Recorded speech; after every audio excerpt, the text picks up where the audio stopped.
if I can tell, there is a theory, error management theory ன்னு சொல்லிட்டு, like I used to like அதை நான் படிப்பேன், like research சைடில் இருக்கிறதுனால நான் நிறைய படிப்பேன்.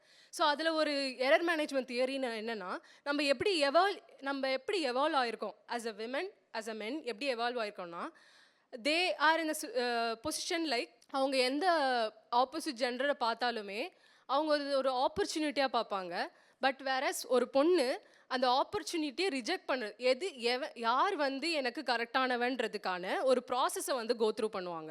ஸோ அவங்களோட கன்ஃபியூஸ் ஸ்டேட், அவங்க வந்து அது ஏன் கன்ஃபியூஷனாக இருக்காங்கன்னா, because they are entitle but we are not entitle. ஆனை பொறுத்த வரைக்கும் ஒரு ஆப்பர்ச்சுனிட்டியாக பார்க்குற டைப், ரைட்டு தானே? நீங்கள் ப்ராசஸ் பண்ணுற ஆள், உங்கள் ப்ராசஸ் பண்ணுற ஆளுக்கு இதெல்லாம் தெரியல.